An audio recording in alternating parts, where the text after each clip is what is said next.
The starting lineup for your Just making sure the video is going out. Coached by Eddie Toledo.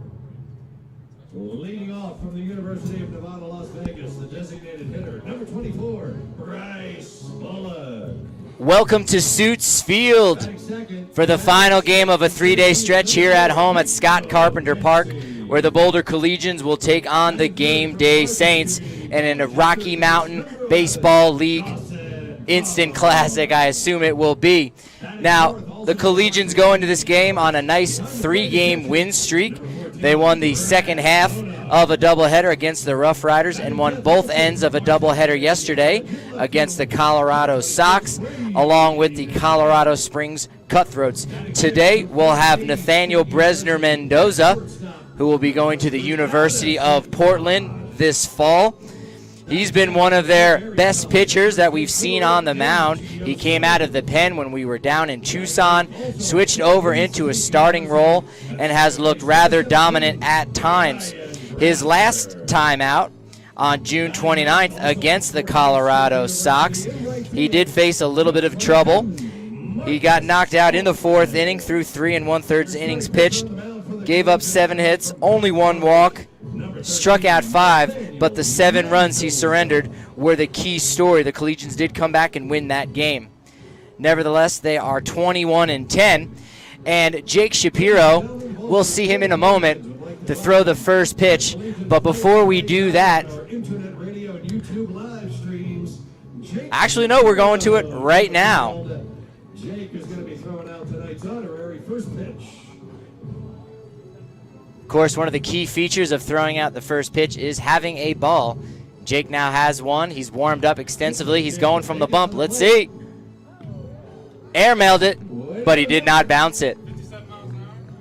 Clocked officially at 57 miles per hour, his fastest pitch he's thrown in the past 6 years.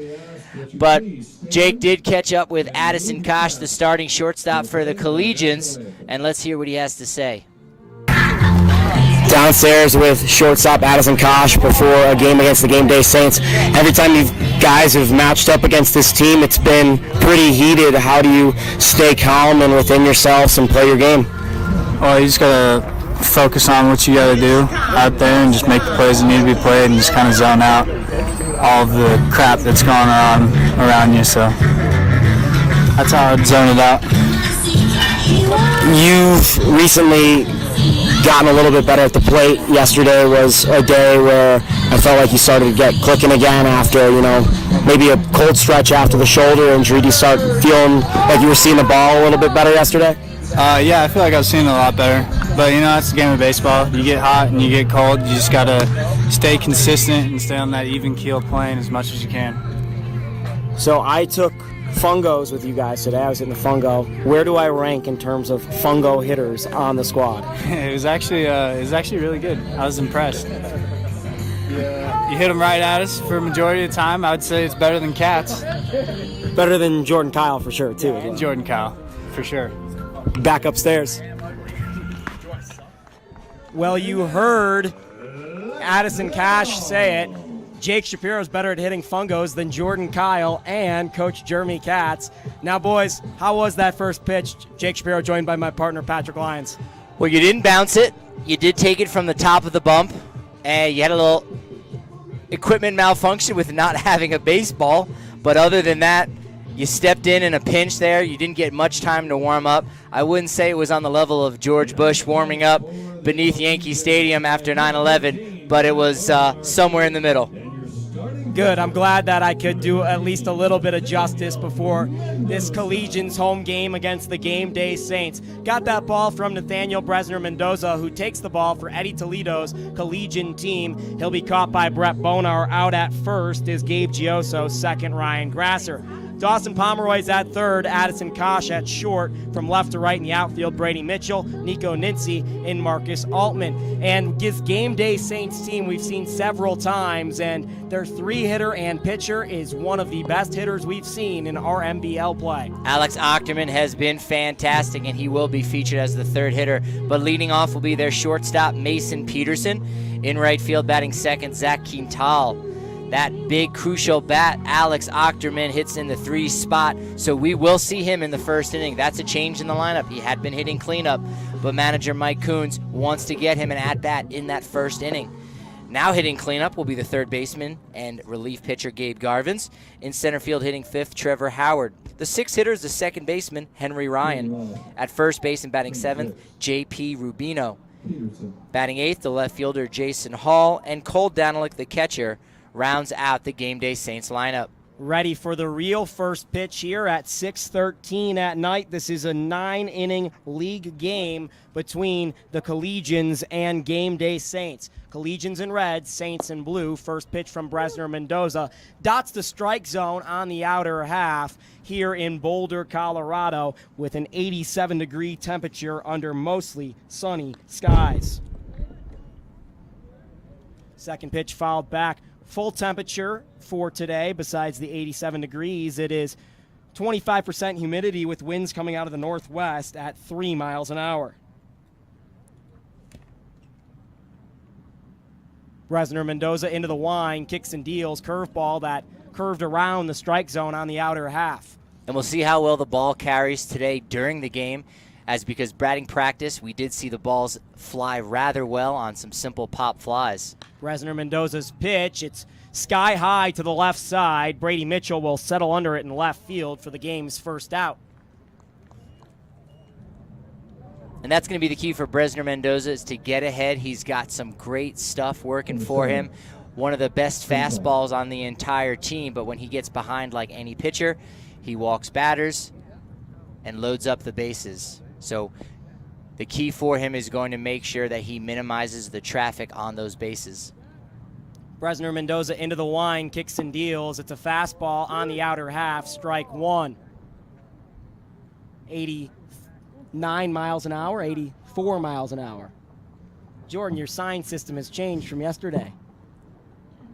Yeah, see, it was you, not me. That ball is fouled off and a quickly ahead. Bresner Mendoza up 0-2. That's Jordan Kyle up here with us. He pitcher for the Collegians, on the shelf right now with a small rib injury. Should see him pitch next week. Bresner Mendoza gets his sign from Brett Bonar. Into the line from the third base side. 0-2, and that's strike 3. He got Quintal to swing through that pitch. An excellent 3-pitch mix on the strikeout to Quintal. His off speed down gets the young man chasing, and that does bring to plate the most lethal hitter for the Game Day Saints, one of the most lethal hitters in all of our NBL play this season. This is Alex Ochterman from the left side. Bresner Mendoza's pitch. It's on the outer half, called a strike. That's where you want to sit, Patrick. Outside corner on the knees. You might not be able to stop Ochterman, but you certainly can contain him, and with pitches dotting the strike zone like that, Bresner Mendoza will. Curveball that misses. It's 1-1. Beautiful day in Boulder. Patrick and I both hung out at BP. Patrick actually took BP, hit a couple ground balls, fared better than I did. You were shagging as well. Beautiful field conditions for the second to last home date on the Collegian calendar. 1-1, and Bresner Mendoza just misses. It is Christmas in July. That's the theme night, so expect to hear some jingle bells perhaps on the broadcast. 2-1 from Bresner Mendoza. Fouled away. Royalty-free Christmas music, of course. They might be some kind of different bells, so to speak. Jangle. Jangle bells, I like that. Bresner Mendoza, right-hander from Clark College, soon to be at Portland next year. 2-2. It's fouled back. Bresner Mendoza, originally from the Bay Area in California. Sophomore, 6'2", 170 pounds. Born in the year of 1998. 2-2. Just away. As of the last update, Bresner Mendoza had an ERA 9 of 5.23. We're using ERA 9 tonight because it's a 9-inning game. Has pitched 10 1/3 innings for the Collegians with 11 strikeouts. 3-2 to Ochterman. That ball misses, and it's a 2-out walk. Don't mind that much there.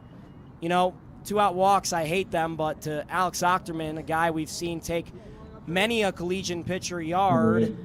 Don't mind it. And there you see the genius in Mike Coons moving up Ochterman to the 3rd spot in the order. Guarantees him a plate appearance in the 1st inning. And if pitchers want to work around Ochterman and put him on first base, now he's got himself a little action with 2 outs. First pitch there misses. Bresner Mendoza behind for the first time at 1-0.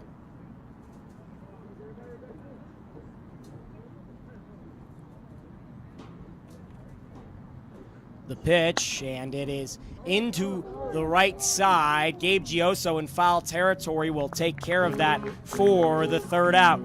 Collegians retire the Game Day Saints without much of a problem there in the 1st. The score is tied at 0-0 as we head to see the Collegians offense for the first time in the game. On social media to stay up to date with all things Boulder Collegians. You can follow us on Instagram and Twitter, and like us on Facebook. Solo? Oh, nice.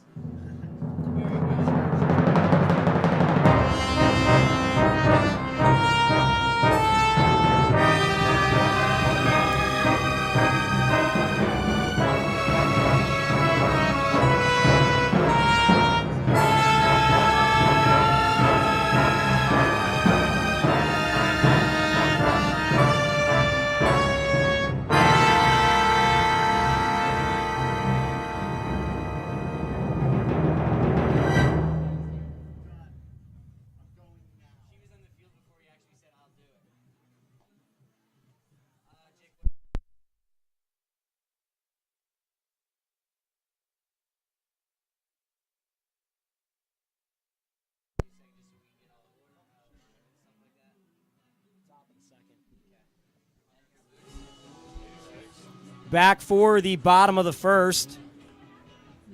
He's Patrick Lyons. I'm Jake Shapiro. Collegians set to bat for the first time in the game, finishing a 5-game homestand, 5 games in 3 days. They are on a 3-game win streak, as Patrick put in the group text.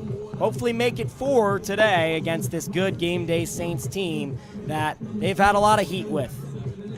And we'll get Bryce Bullock to lead off for them. A stroke of genius by manager Eddie Toledo, finding a spot for the young UNLV infielder.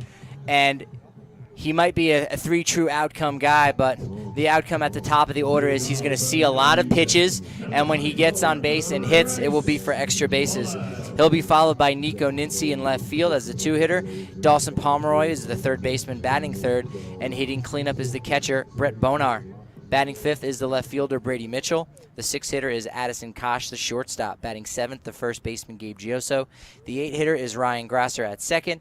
And in right field hitting 9th, Marcus Altman. First pitch to Bullock, it's fouled back.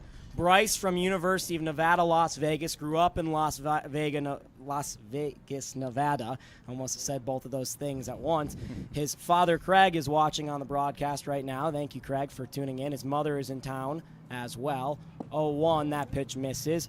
Bryce is a 3 true outcomes guy, really powers the ball to the pole side. We've seen him hit a couple home runs this year, a couple doubles as well. Really upward swing path. 1-1 from Achterman, and that pitch misses. Alex Achterman had one of the best starts against the Collegians this year. That came here in Boulder, but also against the Collegians at Parker against when the Game Day Saints were hosting the Collegians, as Bullock foul tips this ball. It's 2-2. Achterman kept the Collegians to just 1 run and threw a complete game, but Dawson Pomeroy stole the show with his 15 strikeout performance. Achterman had only given up 4 hits in that game, walked a single batter while striking out 6, but you're right, Pomeroy was the story that day with his 15 strikeouts. 2-2, that just misses. The count runs full. And there you see some of the advantages of having a hitter like Bullock lead off the game. He may strike out, sure, but he's going to see his fair share of pitches. This will be the 6th. He inspires fear into the pitcher right away, certainly, and that's something that's talked about when Charlie Blackmon leads off for the Rockies, the power aspect that he brings.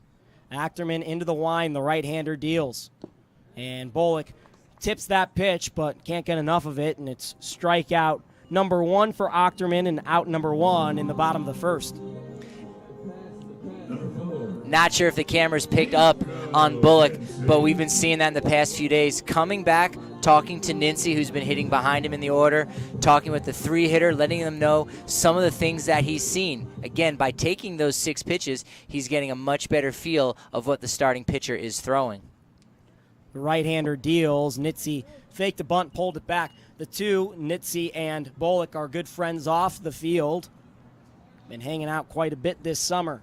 Center fielder and middle infielder. I guess they see the same perspective in the game. Maybe they see the same perspective off the field as well. Fastball in there for a strike. Nincy swung through it. And yet one of them is one of the more older players on the team, and Bullock is one of the youngest players on the team. So they're on both ends of the spectrum here for the Collegians. 1-1. It's low. The count is 2-1 now. Nincy sees lots of pitches. Normally he's not a big swinger early, and you see the Collegians run the pitch count up early with the way they have their lineup structured with Bullock, as you mentioned, and then Nico. Dawson Pomeroy, as that power bat, switch hitter, will bat from the left side. 2-1, and Nincy watches a fastball on the outer half for a strike. Game Day Saints have 3 days coming up in the next several. They'll be playing 2 games on Sunday. They've already got their starters picked out, and they have one more on Tuesday. Achterman's 2-2. Nincy flies this towards the right side. It's foul. That pitch in at 87 miles an hour. Achterman actually touched 89 in this at-bat against Nico. Twice is what I'm being told by our radar gun operator. So one of the harder throwers we've seen. 2-2 from Achterman. That's in the dirt. 2-2 now turns to 3-2. And Bullock saw himself 6 pitches, as did the team. Nincy is working on his 7th pitch, the second straight full count for Collegians hitters. 3-2 from Achterman. Grounded foul by Nincy.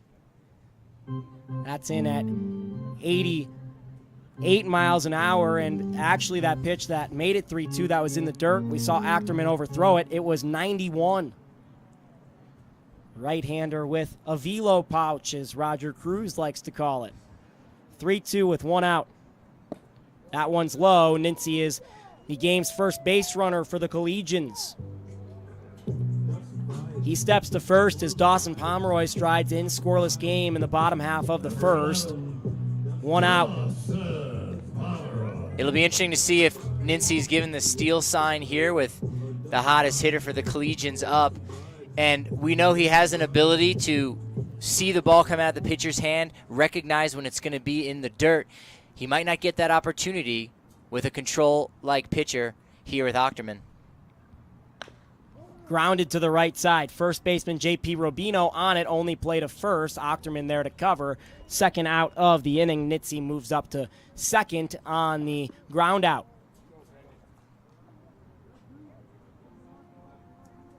Now Brett Bonar will come to the plate. Number 14. Brett yesterday hit the longest home run we've seen for the Collegians. And the longest home run that he's ever hit. We had talked to him during batting practice, and he said, yeah, that was definitely the one I had gotten the most of over the lowercase p in Scott Carpenter Park. The big left-handed hitting catcher that is catching tonight.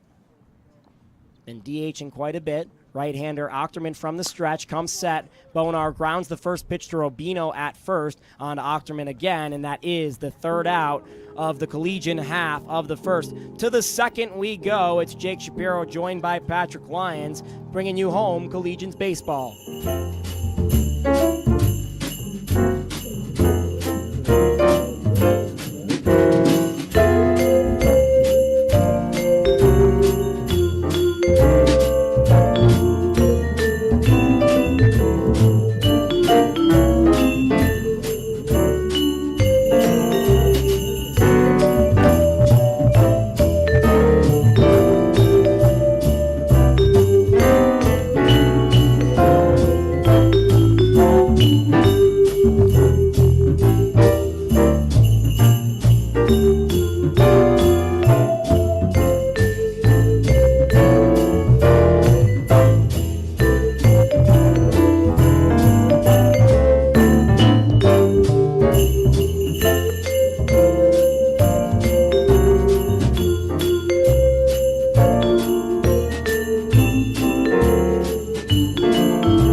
for the top of the second inning. It's Collegians baseball. Patrick Lyons and me, Jake Shapiro, joined by BSN Denver's Colorado Rockies beat writer and host of the BSN Rockies podcast, Drew Kreisman. Drew, formerly my editor, and now he's Patrick's editor. You should check out Patrick's content over at bsndenver.com on the Rockies page. Drew runs that page and has tons of content over there, as well as the host of the BSN Rockies podcast. We'll hear from him in a second. Nathaniel Bresner Mendoza on the mound, facing the center fielder Trevor Howard. The right-hander Bresner Mendoza working from the windup, worked around a walk last inning. First pitch here is skyward. Nico Nincy will settle under it for the first out. Drew, how's it going? Baseball in your hometown right now, Boulder, Colorado. Loving it, Jake. Thanks for having me, guys. Good to see you both. This is awesome, man. There's never a bad day for a ball game, but it's a particularly good day for a ball game. And yeah, I only had to go a few blocks from my house. So usually I've got to drive all the way down to Denver and potentially wait through a rain delay and then, do all the pregame stuff. It was nice to just show up, man, watch a little bit of baseball, and obviously gorgeous day. You're from Grand Junction originally, and I know you love the Grand Junction Rockies, but how nice would it be now that you live in Boulder to have a team right here? It'd be phenomenal, man. There's nothing better than that. I am pro baseball in many places as you could possibly have it, so of course, but for selfish reasons. Forget about all of the philosophical stuff about how great baseball is and how we should grow the game everywhere and make it accessible. All of that is true. But I just want to be able to walk down the street and go to a baseball game. And isn't that how everybody feels, though? I mean, that really kind of does get to the heart of the point, doesn't it? Don't we all just want to be able to walk down the street, go to a baseball game? Bresner Mendoza gets Henry Ryan there. He tried to check his swing, couldn't. Second strikeout of the game for Nathaniel. That's certainly how I feel, and, growing up with baseball in neighborhoods, that just isn't the case here in Boulder, but I feel like it's one of those things that's growing and, some potential. And, of course, Drew, you've been around for the entire Rockies' existence, so, you're someone that can definitely speak to the growth of the game just here locally as this pitch is fouled away by J.P. Rubino, the first baseman. I mean, I remember as a kid coming down to Denver, and Lodo was basically the warehouse district, and it's completely transformed since, I remember people were kind of looking at my parents funny when they would take me to the ball game as a kid. Like, are you sure he belongs in this neighborhood? Now look at it. Booming, bustling, beautiful area. Rubino hit by a pitch there. Bresner Mendoza tagged him in the back. And some stare downs there between Rubino and Bresner Mendoza. Not sure if the officials are aware, but the last time these two teams met, there was a benches clearing situation, not a brawl, but a game that the Collegians ended up losing in extra innings, and in that heated seventh inning, the Game Day Saints left their bench and very easily could have seen a lot of their players kicked out. Brings up the left fielder, Jason Hall. Rubino on first. Bresner Mendoza from the stretch. Fastball that just misses high. And we saw it last night with Milano working the inside part of the plate. Bresner Mendoza has the same mindset. He works inside, and occasionally you're going to hit a batter or two. That's just the nature of the game. 1-0 with the runner running. It's fouled away into the parking lot. Hopefully everyone's parked far enough away from the foul ball territory. It's 1-1 against Hall. And last week I was in Hartford and spoke with Ryan Castellani. Didn't get a chance to talk with you about that. But one of the things he said which was interesting, we know how aggressive they can be in the minors, particularly in the base paths, but that they tell their pitchers they would rather them give up more hit batters than base hits. And I hadn't heard that before. Yeah, that was something that was a storyline in the big league club, too. Remember early in the season when Germán Marquez hit a couple of guys? There was a dust-up between the Padres and the Rockies there for a minute, and then there was this storyline of, should they stop pitching inside? And I don't think at any level, as a pitcher, you can take that part of the plate away from yourself. You're defeating yourself mentally immediately if you're saying, I can't pitch high and tight. So I think that's a great way to teach young guys the game. Yeah, sometimes you're going to get hit, but you can't be afraid to hit, and you can't be afraid to pitch. Bresner Mendoza's 2-2 pitch. Runner going. It's crushed into center field. Going back is Nico Nincy. He will have room, and that is the third out of the top of the second. We'll pick it back up in the bottom half. Drew Kreisman will stick around, and we'll hear more about the Colorado Rockies when we come back.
Back for the bottom of the second. Brady Mitchell strides in a scoreless game. Alex Ochterman worked around a one-out walk.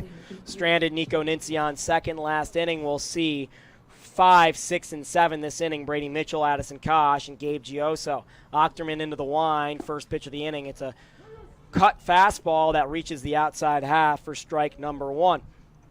Rockies playing some good baseball here all of a sudden after a horrible stretch. And with my work at Rocks Pile, your work at BSN Denver, Drew, and Patrick's as well, we've been following this team really closely. And, you know, the playoff odds, you look at Fangraphs, fell to 3% as recently as a couple days ago. I asked you at Coors Field as Ochterman into the wind ahead 0-2 against Brady Mitchell. That pitch misses. How do you still feel about this team's playoff chances despite what Fangraphs says, despite what the attitude was around this team locally and nationally? And I said I still think they're going to make the playoffs. I sometimes you look at all the statistics, sometimes you look at how much season is left, and you look at the schedule, and you look at how other teams are playing. But really, to me, the thing that stood out is the fact that Colorado Rockies simply have not yet clicked as a baseball team. They have not yet had a week of games where they've been hitting, had the starting pitching, and had the bullpen all working at the same time. And I just don't think that's going to be the case. I think there's too much talent in that clubhouse for that to be the case all year. So that they've essentially had a season of extremes, but are still right around and now back over 500, good signs. And something we've talked about is Addison Kosh strides in, the right-handed hitting shortstop who you heard on the pregame show. We've talked about, Drew, is that if they just stuck around 500, then had a good month where they won 18 or 19 ball games, there's a pretty solid shot that they'd make the wild card. And you look at the NL situation right now as that pitch misses for a ball. Not many teams have taken a reign of it right now. It's very similar to last year, except there's not even a strong wild card team like there was the Diamondbacks last year. You got to figure that the Dodgers are going to take over the West at some point. The Diamondbacks aren't playing well, but the Rockies are still in it in the West. But the Dodgers certainly getting healthier and getting stronger as the year comes along, and it seems like they manufacture utility men that we've never heard of to be all-star players. Who even is Max Muncy? They made him up. That's not a real person. No, I mean, you're absolutely right. They seem to pull these guys who have come from absolutely nowhere, and all of a sudden they're all-star caliber players. But you know what? There's a talent in finding those kinds of guys and going out and helping them become the best kind of ball player that they can be. And, you know, the Rockies have had some success stories like that, not a lot. Jorge De La Rosa was one who was really bad before coming to the Rockies. Tony Walters was one as well. Ochterman looks in here at 1-2 with one out against Kosh. The pitch, it's grounded over to the third baseman. That is fair, and it gets past Gabe Garvins. Kosh is headed for second. Big turnout at first. Jason Hall, the left fielder, can't get it to in time, and it's a double with one out for Addison Kosh for the big bat of Gabe Gioso, now on with a guy in scoring position. Of course, he benefited from the Shapiro pregame interview bump there, and he's carrying over to the game. And the other thing I find interesting is the fact that the American League looks to be wrapped up. We're not even done through July, but you got a team over 500 like the A's who don't typically trade away their prospects. They're usually giving up their pieces. So you have an entire league that aren't going to be trying to make acquisitions at the trade deadline. I mean, we pretty much know James Paxton is going to be pitching against the Red Sox in the wild card game already. It was similar to the NL last year when I wrote for BSN Denver 90 games out. The Rockies are playing for one game, and they've got 90 ahead of them. Right, and it's, you know, a more exciting time for the National League, and it's going to make for an interesting trade deadline, as I think Patrick was getting at there, because we've seen Jeff Bridich be able to go out and make some interesting moves at the deadline. Last year acquiring Lucroy and Nishek, guys that really can help you make a run in the second half. And he's also gone the other way if the team hasn't performed. He, just a few months into his tenure, made the blockbuster Troy Tulowitzki deal. So 1-1 pitch is driven into right field. The center fielder Howard comes in on his knees and makes the grab for the second out. Cash tags to third base, and that brings up Ryan Grasser against Alex Ochterman. Big opportunity here for how we've seen Ochterman work around base hits and walks, Patrick. And it was also a really good effort by Kosh to move himself over to third base, just 90 feet away from home plate there if a pass ball should get there. And Ochterman, yeah, he's facing the 8-hitter in the lineup, and with his combination of control and power, could easily get a K here to get himself out of the jam. Ochterman into the line, first pitch to Grasser. It's low, misses ball one. We've never had a debate about it, and I think we're on the same side. Rockies should be buyers at the deadline, yes. Absolutely, I think the Rockies should be buyers at the deadline. I've been a big proponent of even going big, and if he's out there, I know the Mets keep wavering, but a guy like Jacob deGrom, but I'm all for it, and that's coming from someone who historically has been a prospect hoarder. I have not wanted to let go of those guys. I think there's a lot of talent in the Rockies system. I think it's good to have a bunch of guys as opposed to kind of centralizing it all into one. But there's some guys you break that rule for, and I think if Bridich really believes this team is special, wants to send a message to his third baseman maybe, and go for a real run, not just a let's get into the postseason, but let's actually make ourselves contenders. He's got the assets to do it, so I think it could be fun time in Colorado if he does. And DeGrom's that guy for you if they had to get one piece. He's the one. That's the guy. I think he's got the best pitch mix. I think he's got the right attitude. I think he's got the durability, which we know is really important, something that, for me, moves him over Noah Syndergaard. But for me, he's just right outside that category of Corey Kluber, Clayton Kershaw, Max Scherzer, Justin Verlander, and then I think it's Jacob deGrom. And in the one-game playoff, that is a major upgrade from what you have right now. Absolutely, and I think it would allow the rest of the Rockies rotation to kind of settle into nobody has to be an ace, nobody has to be the man, nobody has to have the pressure of pitching that one wild card game for sure. If they brought in someone like that, that would allow everyone else in that rotation to just pitch and not have to worry about being whatever an ace is. It would be unquestioned if they brought in Jacob deGrom. Achterman and Grasser in a battle here. 3-2 the count. Drew Creasman, our guest from BSNDenver.com. 3-2.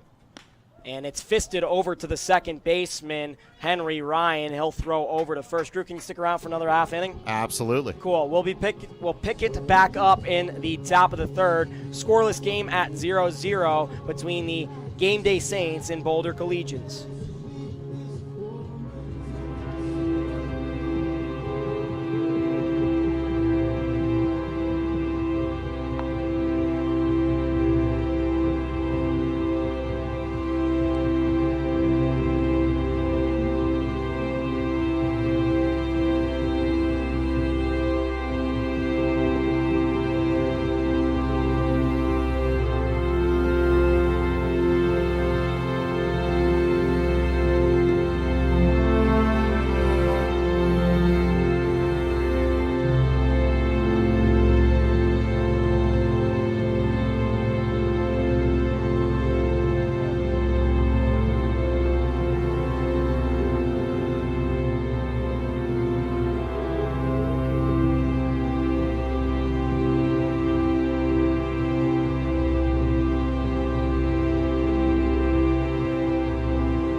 Back for the top of the third, Collegians and Game Day Saints tied at 0.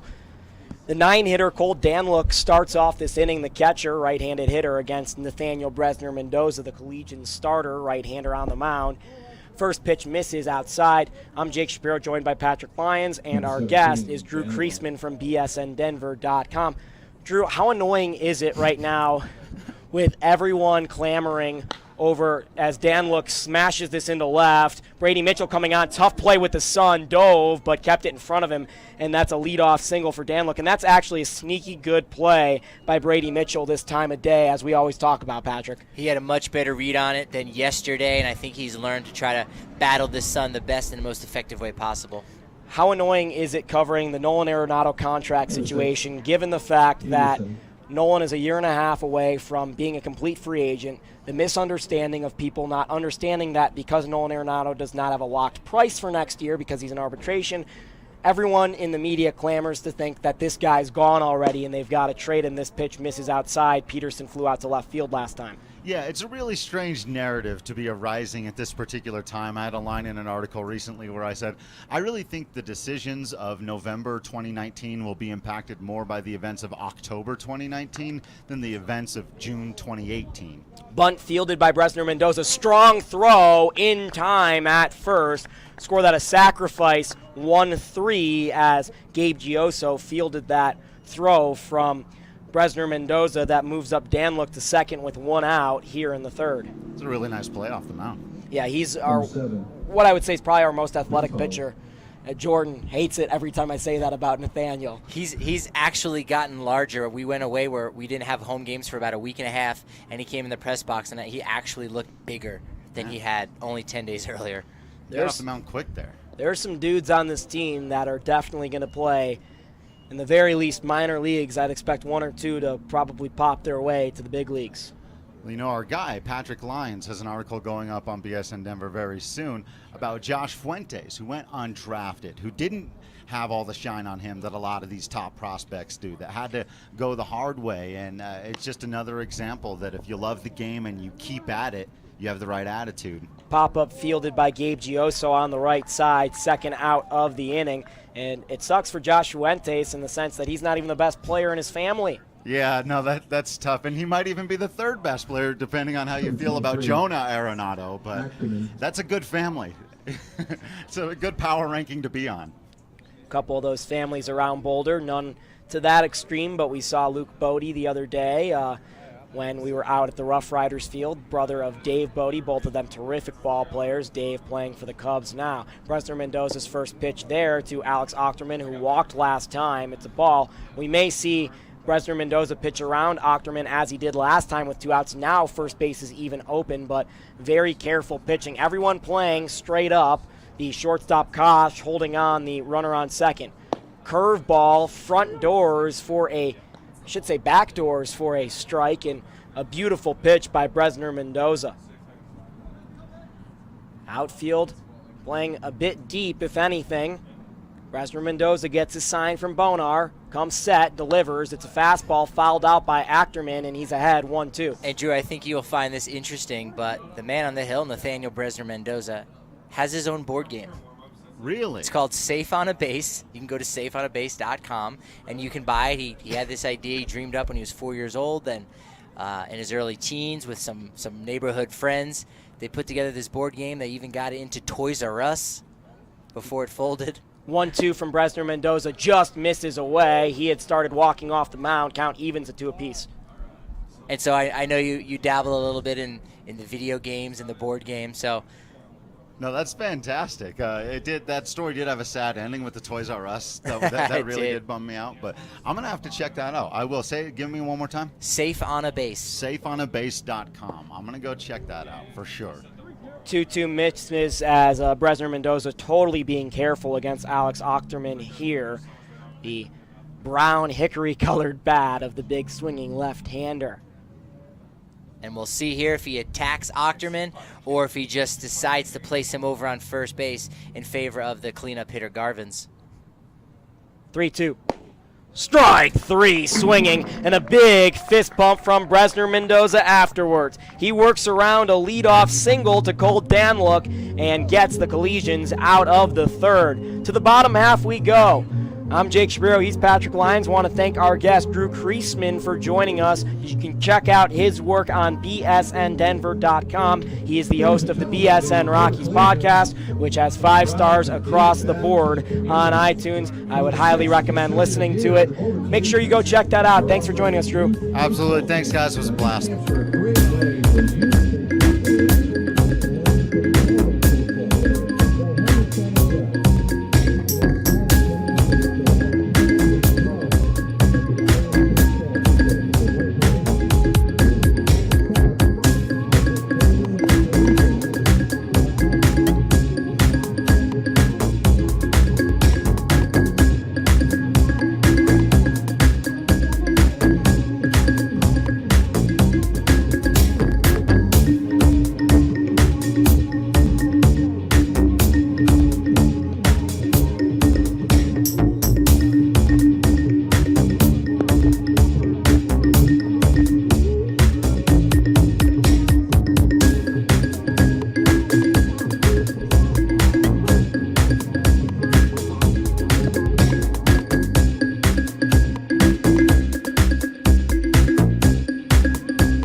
back for the bottom of the third inning.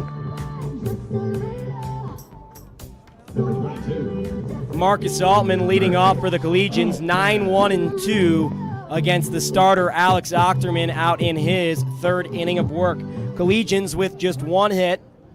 The Game Day Saints had their first one in the top of the third. First pitch here, it's a strike. Altman swings through it. Marcus getting more playing time here as of late. Playing the outfield for the Collegians. League game here, 9-inning affair. That pitch misses low. It's a ball. Altman goes to Fort Hays State University. 1-1, and this crush down the left field line. If it's fair, it's extra bases, and it goes just foul as it curves into the corner. Now Altman behind 1-2. Was hitting 185 through 11 games of play. Haven't updated the stats in quite some time. Collegians entered this game at 22-10 and 10-7 in league play. The Game Day Saints, 4-11 in league play. One of those victories came against the Collegians. That was a walk-off in extra innings last time these two teams played. Saw a benches clearing situation, and the Collegians blow a 7-run lead with 6 outs left to get. 1-2, and that pitch misses away. The count evens at 2 apiece. Collegians took both of their doubleheader against the Game Day Saints here in Boulder about a month ago. 2-2 to Altman. It's high, and Marcus has a full count from Alex Ochterman. Cold Dan looked the catcher. Black hair, blonde spot on top of it dyed. Giving the signs to Ochterman. Into the line, full count pitch. Curveball, this into left center field. Going back is Jason Hall. He will settle under it, and that is the first out. Marcus hit that really hard, but got under it. An easy catch out there for the first out. Bryce Bullock, who struck out the first time, up to the plate. Bryce, the power-hitting right-handed infielder, DHing in this one. First pitch swung through and missed by Bryce Bullock.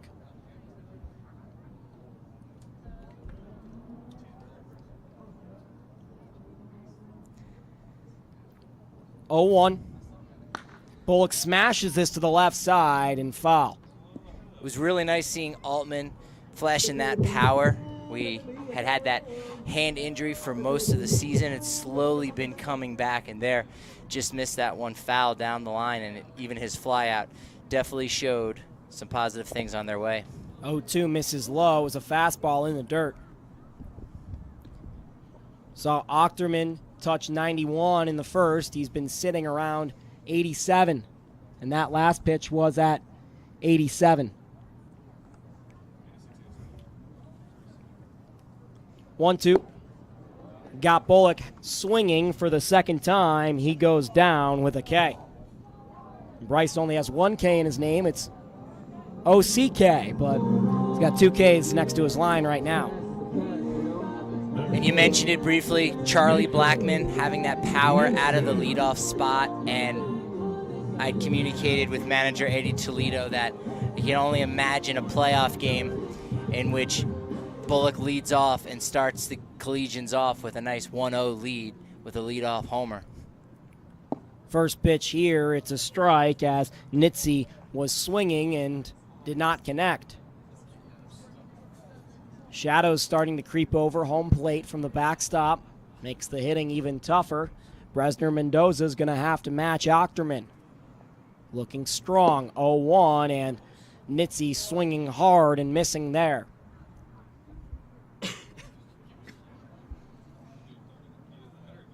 Alex Ochterman looking for his 4th strikeout here in the third. Ahead 0-2 on Nico Nincy. The pitch crushed over to the left side, right above Mason Peterson's head. It'll be a line drive single with 2 outs for Nico. He reaches base for the second time here in 3 innings. He walked in his first at-bat, a very nice 7-pitch at-bat. Drew the count to full, fouled off a few balls.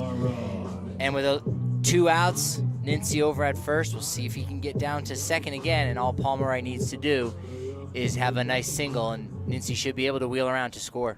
Pomeroy grounded out to the first baseman last time. Infield shifts over to the right side. And a pickoff attempt towards Nincy at first. He's in back safely. Pomeroy did swing at the first pitch he saw from Ochterman. We'll see if maybe he wants to take a couple and get a better feel and time it out for the University of Nebraska Kearney starting pitcher. The left-hander watches ball 1. He's a switch hitter batting left here. Collegians run lefty, lefty, lefty right here in the middle of their lineup between Nincy, Pomeroy, and Bonar. And with the lack of available arms in most bullpens here in the league, mixing up left, right really serves little to no purpose. Ochterman checks first. His 0-1. It's over to the right side. That's through. Nitsy's going to stop at second, and it's another 2-out single for the Collegians as they put 2 on ahead of Brett Bonar. Ochterman did a nice job keeping Nincy close to the bag. Only threw over 1 time, but that's the difference between having runners on first and second and having the runner at second base score on a single. So Ochterman helping himself out a little bit here, and he's going to have to do a little bit more of that with 2 runners on against the Collegians cleanup hitter, Brett Bonar. Collegians and Saints tied at 0. Third hit of the game just occurred, 2 in this inning, both singles. Brett Bonar, the left-handed hitting catcher. Watches ball 1 from the solid starter, Alex Ochterman. He's looked strong, as he always does. Whereas number 23, Brett Bonar, 14. Brett hit a very long home run yesterday. His parents are in town. Did it in front of them. 1-0. Bonar takes a fastball on the inside for a strike. Ball did have a little bit of movement on it. Late movement, but don't think it was that much. That might have been a missed call there by home plate umpire. Ochterman looks in, gets his sign from Danlook. Comes set out of the stretch. Big lead out at first for Pomeroy. Nobody holding him on. The pitch into left center field. Hall tracking backwards, takes 3 steps, then finds it and will make the catch for the 3rd out. Collegians strand 2 base runners there in the bottom of the 3rd. We go to the top of the 4th in a scoreless game.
Back for the top of the 4th. Collegians strand 2 base runners there in the bottom of the 3rd. No runs on 3 hits for the Collegians. No runs on 1 hit for the Game Day Saints. Gabe Garvins, who flew out in foul territory to the first baseman Gabe Gioso last time, up at the bat. Bresner Mendoza, first pitch strike. It was a slider that caught the backside. Was at 79 miles an hour. How fast? Sorry, 84. Getting my signs confused. That one's a strike as well, 0-2. Well, it had some movement, that's for sure. 0-2 from Bresner Mendoza. Got him swinging. Garvins goes down on the strikeout. Bresner Mendoza's 3rd strikeout of the game. Number 16, Howard. And although he had a leadoff hitter reach base in the 3rd, he's yet to do it in the other 3 frames. And that's been a key to success for a lot of these collegiate hitters, is besides making sure they don't walk some batters, leadoff hitters, in fact, but it's also make sure that the leadoff hitters aren't reaching base. And Bresner Mendoza is doing a great job of ensuring that. That's another cut fastball that catches the outside, 1-1. The batter's Trevor Howard. He flew out to center last time, 1-1, and that's in there for a strike. It's 1-2. Bresner Mendoza certainly settling in here in the 4th inning of a scoreless game. 1-2 from Nathaniel. Grounded over to the shortstop, Addy Kosh. He charges in over across the diamond, and that is out number 2. Strong play by the Collegian shortstop. And I've begun to notice his comfort here at Scott Carpenter Park, the way in which he scoops up these ground balls, and he kind of has a way of firing it over to first base, slinging it a little Cal Ripken-esque, it feels like.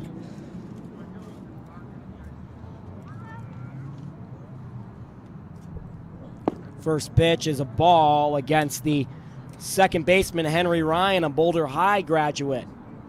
Friend of our friend, Adam Stowe.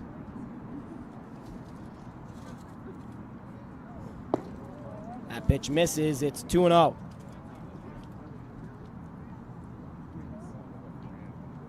Bresner Mendoza's board game getting more publicity on this broadcast, I think, than he anticipated. That pitch is a strike, another cut fastball that caught the back door. I think the first time that we actually talked about it, it didn't make it to air. We had a little technical difficulties in there, so I always want to make sure that I talked about it again for this nice young man. 2-1. That's inside. He's a workout fiend. Absolute workout fiend. Maybe the biggest workout guy on the team. He was the one that always made sure when we were in Tucson to get a lot of rest, to really focus on his nutrition as well. Into center field. Nitzy's not going to have a shot at it on the dive. Second hit of the night for the Saints. It's a 2-out single for Henry Ryan. The defense really likes playing behind Bresner Mendoza. He works quick. He doesn't give up too many walks. And I know when my time of playing, sure, we're only talking about high school and a week or two of tryouts of junior college ball, but my fielders always loved playing behind me when I pitched on the hill, because I didn't walk too many batters and didn't strike out very many, but they had to be on their toes. There was lots of action. There was always action, yes. I had many F7s for all 3 outs in my career, but hey, I was effective. First pitch, a strike against the first baseman, Robino. He reached last time on a hit by pitch. Had some choice words for Bresner Mendoza as he walked the 90 feet as well. Curveball that is a ball. It's 1-1. I like the bat of the on-deck hitter, Jason Hall. He's got the blue barrel. We'll see that if he reaches this inning. 1-1, and another curveball in there for a strike. It's 1-2. Great mix of fastballs and off-speed pitches by Bresner Mendoza. Besides controlling it, he's doing a good job working with Bonar in the pitch selection. 1-2 pitch, runner going, grounded over to the left side. Tough play for Addy Kosh across his body, and Gabe Gioso comes and cuts this throw off over to third to Dawson Pomeroy. Wild throw. Kosh the backup, and it won't cost the Collegians anything. You understood what Kosh was doing there, but maybe should have just ate that ball. It's a single on the infield for Rubino that moves Ryan up to third.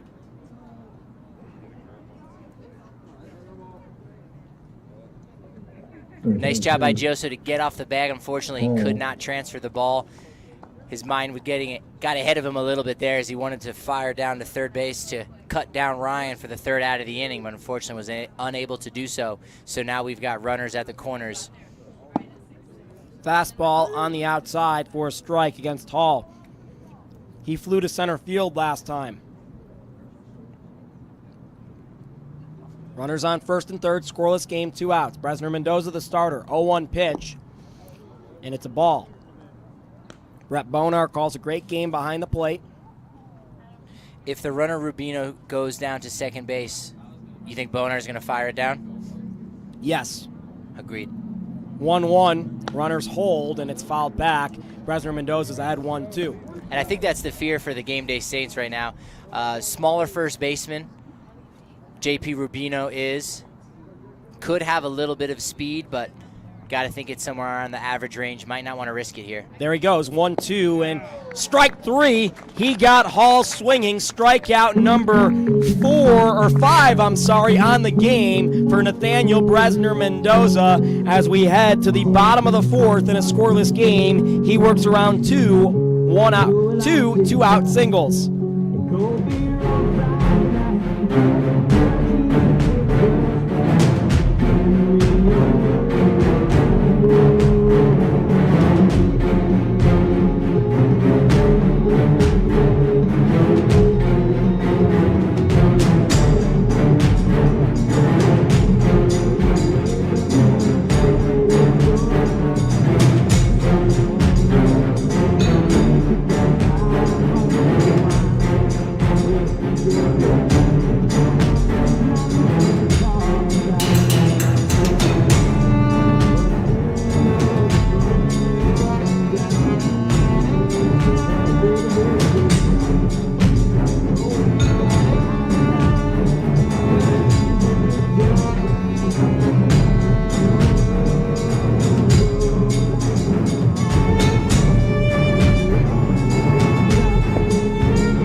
Sorry about that. We were meeting Bryce Bullock's dad, Craig. Good to talk to him. It's Jake Shapiro, Patrick Lyons. Bottom of the fourth inning, Nathaniel Bresner Mendoza with 5 strikeouts for the Collegians dealing, but Alex Ochterman matching him. Both teams with 3 hits. Collegians scoreless, as are the Game Day Saints. Can't reiterate that enough. That's quite the feat here at this ballpark, the way it plays when the pitchers are dealing like this. 2-0 to the shortstop, Addison Kosh. He fouls it back. It's 2-1. And Bresner Mendoza and Ochterman both have just 1 walks to their record. Bresner Mendoza struck out 2 last inning to give him 5. Ochterman still right there at 3. So they're matched each other like we've never seen before, frankly. This grounded over to the shortstop, Mason Peterson. It'll be a tough play, and he bobbles it. Was charging in on the grass, hit the lip. We've seen that happen so many times. Couldn't make the play. Score at what? E6. Don't think it was an extraordinary play that would have taken for him to get it.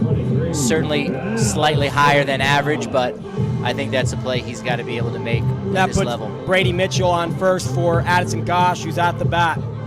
He doubled in his first at-bat in the second. Certainly another one would help and allow Mitchell to come around from first to score. And in a low-scoring game here with not a lot of offense, that could be the difference. Particularly since this is 9 innings. That's what I'm really excited to see, is how deep in the game these pitchers can end up going.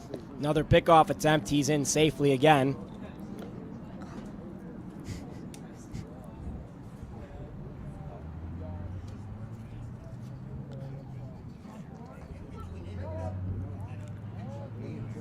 First pitch here against Addison Kosh. It's fouled away.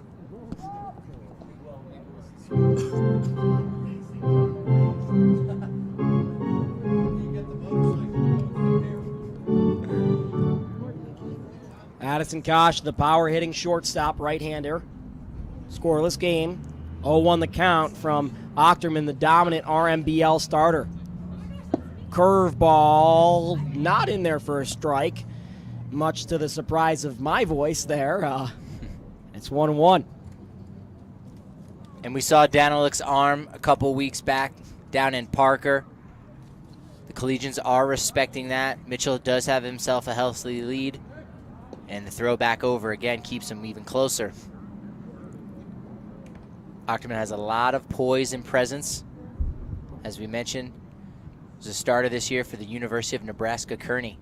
Despite the records of these two teams in league play, bounced over to the left side. The third baseman Garvin's across the diamond, his only play. Back pick to second, and Mitchell back in there safely, out number one on the ground out for Kosh. Nice job by Garvin's.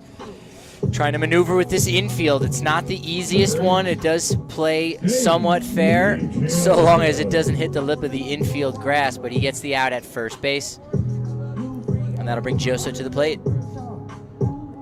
Was going to say that despite the record of these two teams in RMBL play, they always seem to play each other tough, especially when Achterman's on the hill. I was rather surprised to see that the Saints are only 4-11 in RMBL play compared to the Collegians' 10-7 record. Pitch called a strike on Gioso. Excluding all RMBL play, these Boulder Collegians are actually 11-3. They've split a couple doubleheaders, lost the league game, but won the non-league game. Achterman set from the stretch is 0-1, and it's called a strike. Looked like it may have caught the bottom of the kneecap against Gabe Gioso, who's behind 0-2. And while we look at the standings, it should be mentioned that although the Collegians have a nice little 3-game win streak, their record 10-7 is actually good for only 4th place right now in the standings. So this is a vital game to help boost them up ahead of those Denver Cougars, who they will face next week on the road. 3 times. Twice on Sunday, once on Monday. 0-2, and Gioso swings through that. It's in the dirt. Danilik's going to have to come out and throw it to first, and does so in time. Some issues there on the throw because Mitchell took a big lead off secondary. They didn't want Mitchell to head for third on the throw. Grosser's going to get an opportunity here with Mitchell out there on second base, looking to try to get hot. He was away in previous weeks in a softball tournament, having a good time with his buddy Roger Cruz. Now it's time for more serious baseball here. He took some ground balls with you earlier before the game. Looked good over there at third base. He's, of course, at second base tonight. First pitch from Achterman. It's slapped over to the left side. Mason Peterson quickly over there will field it. Bad throw across the diamond. That's going to score Brady Mitchell, and an unusual play by the Game Day Saints plates Brady Mitchell as it was slapped to the left side by Ryan Grasser. 2 errors in the same inning, and the Collegians are on the board with their first run in the bottom of the 4th. Both by the Game Day Saints shortstops. The throw just out of the reach of Rubino, and we mentioned that he isn't of rather tall stature, so that lack of length to go out and get that ball down in the dirt a little bit away off the bag was the difference in the third out in the inning, and now what is the Collegians' first run on the board. This is a 9-inning game. Mark Saltman swinging and missing in his first pitch against Alex Ochterman. League game RMBL play. Collegians ahead 1-0 in the bottom of the 4th.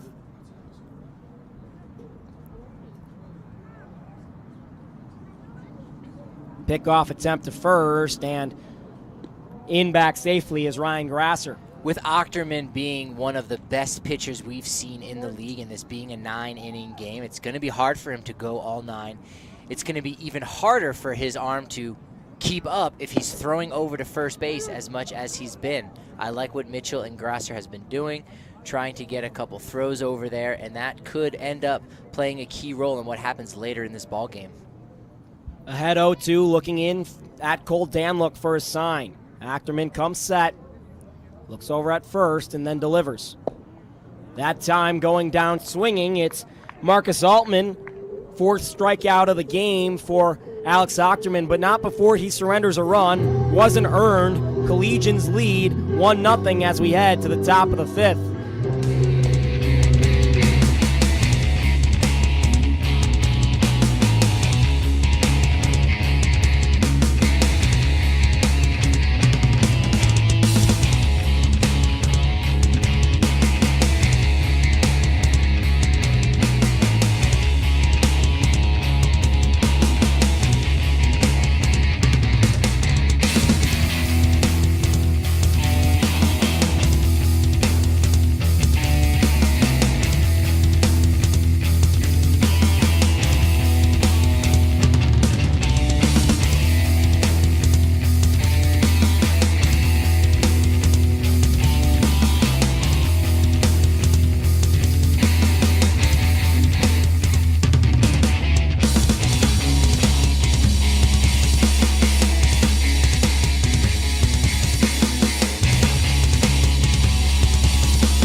Back for the top of the 5th. Cole Danlook, the catcher, starting off the inning. It's 9-1-2 against Nathaniel Bresner Mendoza.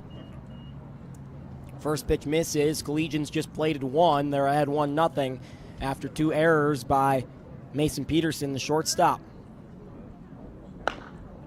Grounded over to the left side. Shortstop Addison Kosh will take it across his body, and high throw. Gioso tall enough to come down with it for out number 1. And yeah, if the first baseman for those game day Saints had been a little taller, or rather had some more length on him, he might have been able to make the play like Gioso was there to help out Kosh for the first out here in the top of the 5th. Mason Peterson, the shortstop, up now, trying to avenge himself with a healthy hack against Nathaniel Bresner Mendoza. He's behind 0-1. Bresner Mendoza into the line, the pitch.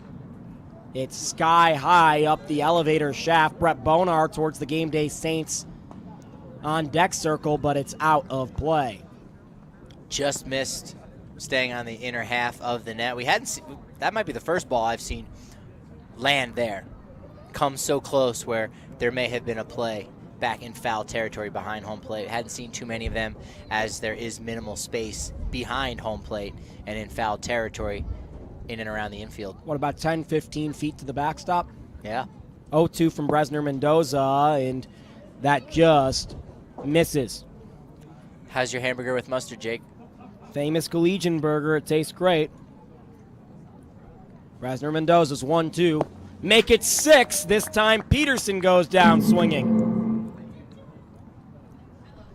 Good pitching by Nathaniel Bresner Mendoza.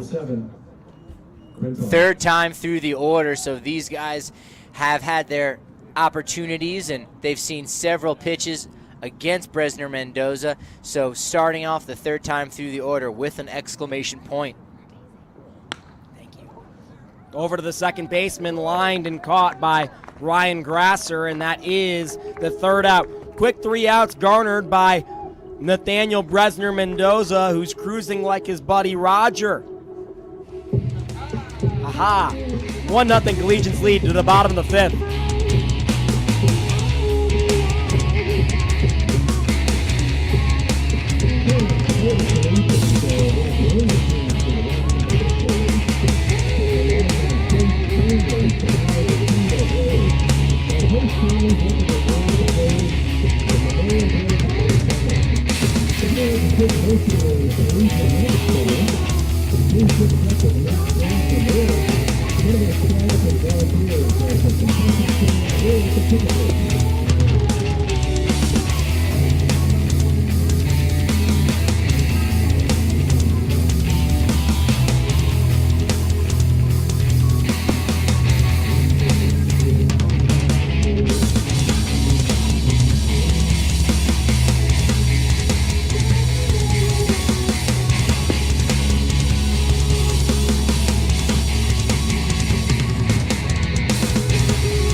Up to the bat is Bryce Bullock, and shout out to his father Craig, who hooked up the Boulder Collegians broadcasting team with some nice ice-cold Coors Lights.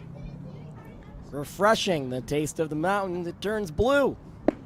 Bryce swinging for the mountains there, and unfortunately he didn't remember that the mountains were behind him as he goes behind 0-1.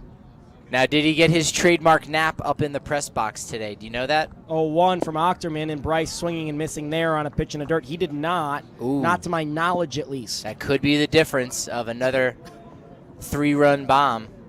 Well, he can't do it here. Nobody's on base to start the fifth.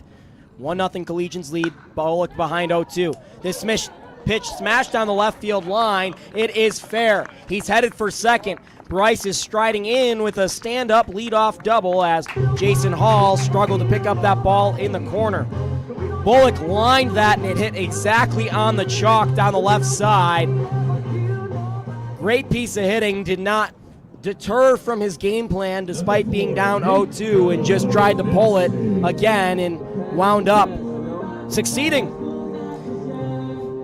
And with Nincy on fire right now, he's got a hit in his last AB, drew a walk, a nice 7-pitch at bat. There's a good opportunity for the Collegians, and they need to capitalize here with no outs. Achterman looks in at Damlook. Bullock on second. Nice lead there. Doesn't want to get picked off with no outs. Nincy drives this into right field. Quintal coming in, and coming in too fast. He would have had all the momentum behind him to make that throw, so Bullock cannot tag.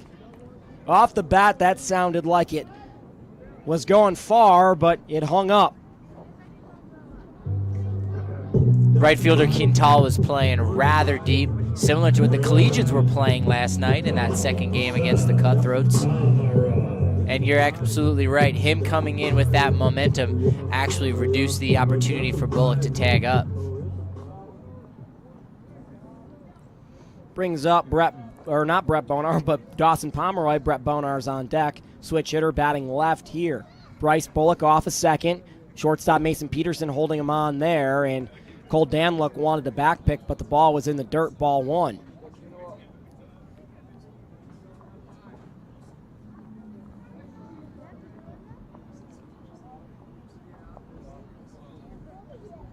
Achterman looking in. Comes set. Likes his sign, looks at second. Bullock's not far off, and Pomeroy fouls this pitch away. Pomeroy faced Ochterman back on June 24th in Parker, Colorado, in that fantastic pitchers duel where both starters went the distance. Pomeroy, of course, was DH'd for in that game, so today is his first chance seeing Ochterman on the mound. 1-1 from Alex Ochterman. Pomeroy watches a fastball at the knees for strike number 2. And I'm not sure if the Game Day Saints have been watching a lot of our videos and on YouTube and compiling their own statistics and notes, but right now the shortstop Mason Peterson is on the right-hand side of second base. They've got quite a shift after 2 ground balls to the right side by Pomeroy. Henry Ryan playing in the grass on the right side. Pomeroy fouls it back. The outfield playing pretty much straight up, though, and the third baseman, Gabe Garvin's has to play all the way over at his normal position at third, just a few steps off the line than regular because Bryce Bullock's out at second. So Peterson's holding on Bullock from the right side of the infield at second base. 1-2 with one out. Runner on second. 1-0 to score in favor of the Collegians, and that pitch misses high. It's 2-2. And Ochterman did pitch against the Collegians in an early game in the season, and that was also before Pomeroy had joined the team too. But after swinging at that first pitch, he took 4 pitches in his second at-bat, and will now see pitch number 5, being a little bit more patient here in the bottom of the 5th. Achterman is 2-2. And swinging through it is Dawson Pomeroy, another strikeout for Alex Ochterman.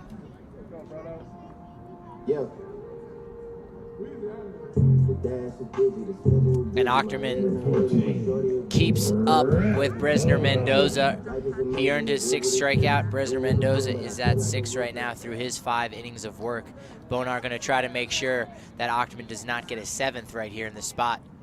1-0 is the score. Collegian run came around on 2 errors, so both pitchers, it's who's going to blink first. First pitch is fouled back by Brett Bonar, and you feel the power on that swing just on the foul tip with how strong Brett Bonar swings the bat. He's 0 for 2 in the game with a fly out to left and a ground out over to the first base side. And even now, Henry Ryan playing back on the grass at second base. A somewhat abbreviated shift on the infield for the Saints. Peterson playing way up the middle. 0-1 and swung through and missed by Brett Bonar.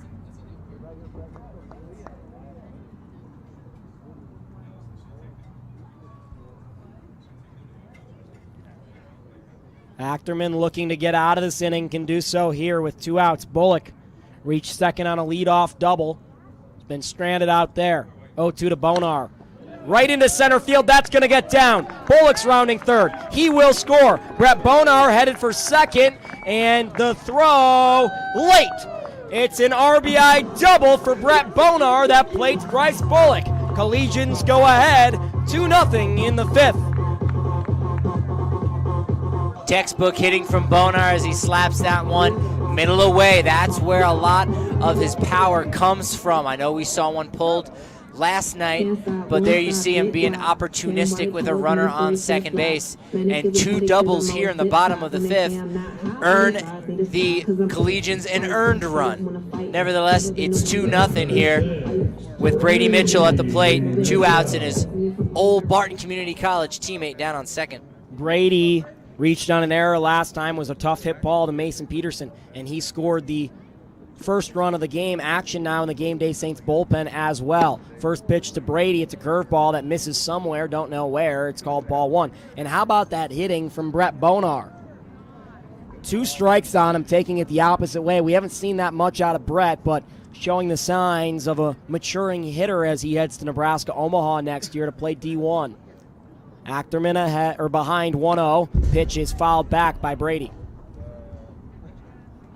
Everybody clap your hands.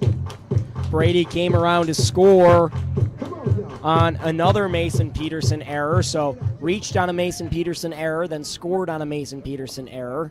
That was last inning in the 4th.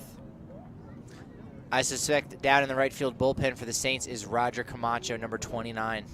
1-1. It's over to the right side. Going to be a tough play for Henry Ryan. Gets over to it, and the Boulder High graduate records the 3rd out here of the 5th. But not before the Collegians could add on 1. Their lead is now at 2-0 as we head to the top of the 6th in this 9-inning game.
Back for the top of the sixth, Nathaniel Bresner Mendoza, the starter out there in his sixth inning of work. He's in line for the win currently. Collegians have 2 runs on 5 hits. The Game Day Saints with no runs as this pitch is smoked into right center field. Nitze going back on the warning track will make the catch. The Game Day Saints have no runs on 3 hits as Bresner Mendoza's through 5 1/3.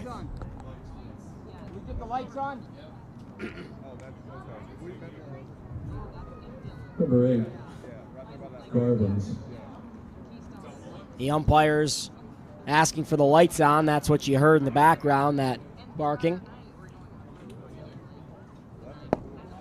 That's a strike as Garvin swings through the first pitch from Bresner Mendoza on the hill, absolutely dealing, already has 6 strikeouts. There's a big hit by Ochterman to center field. Excellent effort by Nitze, who's going to need to do it again. He's back. He's got a little bit of room, reaches up and makes the grab for the second out of the top of the 6th. 2 consecutive plays by Nitze, saving Bresner Mendoza and preserving the shutout here for the Collegians at Scott Carpenter Park. Was straight back and a little bit to his left. Nitze, the left-hander, had to reach up with his right hand across his body as he ranged back, and that's a sneaky good play by Nico Nitze. That pitch misses, the first of the at-bat to Howard. Bresner Mendoza now has retired 6 straight after the two-out singles in the 4th. Into the wind, the 1-0. It's inside, almost hit Howard. And before those two-out singles in the 4th, he had retired 5 straight before that. So he's been very streaky, and even when he has surrendered hits, they've only been singles so far. Few hard hit balls, but only 3 singles thus far. 2-0, it's called a strike at the knees. Beauty of a pitch from Bresner Mendoza.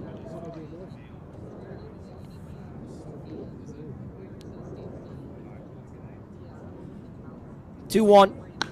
Over to the right side. Tough play for Gioso. Keeps it in front of it on to Bresner Mendoza, and that is the 3rd out. Good communication there by the 2 Collegian teammates, making sure they got the 3rd out of the 6th inning. Bresner Mendoza absolutely rolling. We head to the bottom of the 6th. Collegians ahead 2-0.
Back for the bottom of the 6th, Addison Kosh set to lead off. It is 6, 7, 8 for the Collegians against Alex Ochterman, the starter, still out there for the Game Day Saints. Collegians have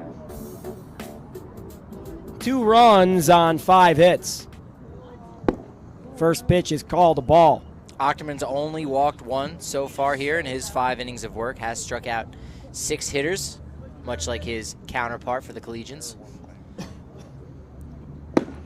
Kosh swinging hard and hardly hitting the ball as he misses it there.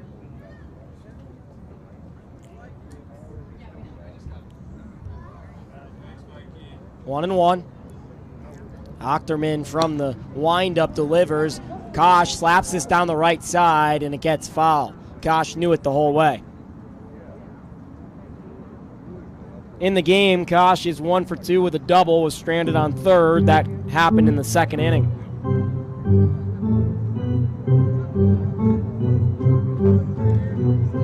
You been checking the comment section at all during the game, Patrick? A little bit. Okay, we've got some thank yous for the safe on a base mention. Matt Jensen chiming in. We miss our GM out in New York. 1-2 from Ochterman. Kosh other way, and a good piece of hitting by Addy. It's a leadoff single there for the Collegian shortstop. The pitch was on the outside, took it to right field, and that's the textbook. And we saw him do that on that foul ball that looked oh so close to kicking up some chalk. And Ochterman kept working away rather than work inside. That was the difference in that at-bat to start off the 6th inning for the Collegians. Tell Matt that's listening into the broadcast from New York, all hell is breaking loose here at the park with that. It's okay. Everything's actually fine, Matt. We miss you, but you've built enough people and staffers that can run the thing without you, and I think that's a testament to you. Pickoff attempt is wild. Kosh is making a big turn at second. He will stop there. Score that in E1 in a runner in scoring position with no outs and no pitch yet to Gabe Gioso. Kosh was not expecting to potentially get himself to third base, so he wasn't looking up at third base coach Katz to see him waving him around and saying, hey, keep coming, bring it to third. He would have had an opportunity had he not slowed up around second base. Lights starting to come on here at 7:30 at night. We're an hour from the official sunset. Right back up the middle from Gabe Gioso. Kosh is going to round third. The throw in from Trevor Howard. It's in time, and it absolutely guns Addy Kosh at the plate. Gioso into second on the throw, and Jeremy Katz points at his chest to let Addison Kosh know that that was his mistake. And indeed, with what was no outs, he would have been at third, and Gioso at first with no outs for Ryan Grasser. Instead, it's Gabe Gioso at second with 1 out as Ryan Grasser comes up. Kosh simply didn't have a good secondary lead on that play, and Katz was already wheeling him around to score before he was able to get a sense of where Kosh was coming around third and where the center fielder Howard was located. First pitch to Ryan Grasser from Ochterman, and this is sky high to the right side. Tough play for Henry Ryan backtracking, but Zach Quintal will call him out for the second out of the inning. It's a fly out to right, and now Marcus Altman will have the stick in his hand with the last hopes for a Collegian run here in the 6th.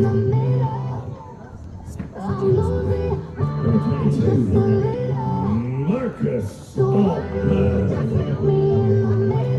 So the 2 singles for the Collegians here to start the 6th inning. There are 2 outs, and just 1 man remains on base.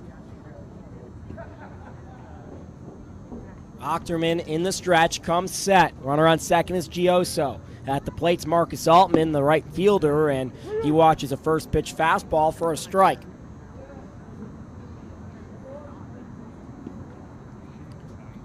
Alex Ochterman doing a heck of a job, has allowed only 1 earned run, 2 runs on the game. Nathaniel Bresner Mendoza doing more than him for the Collegians, is dealt 6 strong. Into center field, driven off the bat of Altman. Settling under it is Trevor Howard in the shadows, and he will make the play.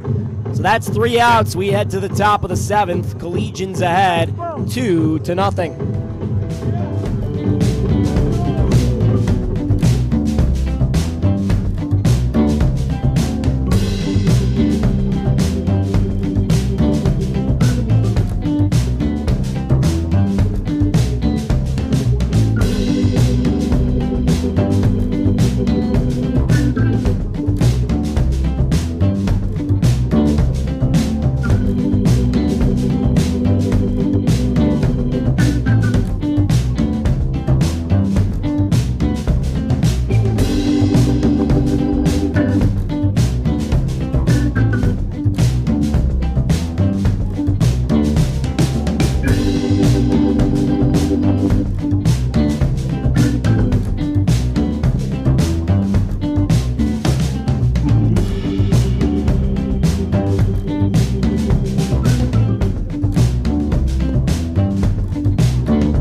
Bresner Mendoza back on the hill for his 7th inning of work. No mention of action for the Collegians. That's because Nathaniel has allowed 0 earned runs on just 3 hits, has retired 7 straight. He's got stronger as the game's gotten along. He's also struck out 6. First pitch of ball here against the second baseman, Henry Ryan. And if he can complete the 7th inning, he'll put his name in the hat of all those starting pitchers that have gone 7 innings. Of course, we've had a few games that only lasted 7 innings. So depending on how this inning goes, Bresner Mendoza may be the first one to pitch into the 8th. He misses low there. Roger Cruz went the distance yesterday. As he said, only a 7-inning game. Joe Milano was the Joe guy. Milano, yes. The Italian stallion. I've Joe confused my Milano. velo pouches. The Italian stallion. Couldn't come up with anything better than that. His dad's name is Rocky. That's right. Yeah. He accosted us in the parking lot last night as he waited for us to leave the ballpark, and we said, yeah, we got to get you a nickname. 2-1, that's called a strike. Yes, Joe Milano jumped us in the parking lot. Actually was in my car when I got back to it. I don't have the ability to lock my car because it's a convertible, so 2-2 from Bresner Mendoza. It's in the dirt. It's a full count. Bresner Mendoza has only walked 1. He did hit somebody with a pitch. That was all the way back in the 2nd inning. The walk came in the 1st, so the control and command has been there for Bresner Mendoza all night. And the key for him has been those first pitch strikes, as well as his off-speed pitches. He's been able to locate them for strikes and use them in key situations to get the batters to swing and chase outside of the strike zone. He's got a full count here to the second baseman, Henry, who did single in the 4th inning. 3-2. Into center field. The sun is bright, but not bright enough where it'll deter Nico Nincy, who comes down with it for the first out of the 7th. And we've seen Bresner Mendoza's fastball come down a few miles an hour, nothing too alarming. He was able to ratchet it back up to 84 miles an hour on his last pitch of the 6th, so he's been trying to save himself in big spots, and he's doing exactly that. Check swing roller. Dawson Pomeroy will cut off Addison Kosh, and perhaps a mistake there as Pomeroy booted the ball. Tough play for Pomeroy. Kosh would have had a tough play as well, but I think Kosh had a better shot at making it and score that E5 that allows Rubino to first. And he has reached base in all 3 of his plate appearances, hasn't moved from first base. After he was hit by a pitch with 2 outs, he was left stranded. After he singled in a 4th, he was left stranded. And Bresner Mendoza is going to have to do that again here if he's going to escape with a shutout. First pitch swinging into the right side. Gioso going straight back. This is going to be a tough play. Can't make it. It's a fair ball. It'll be a single, and just as I was about to say, Patrick, that Bresner Mendoza hasn't worked out of the stretch since the 4th inning when he allowed back-to-back singles with 2 outs. Might have a tough time here. That was weak contact, but got down between Grasser, Gioso, and Altman. 1.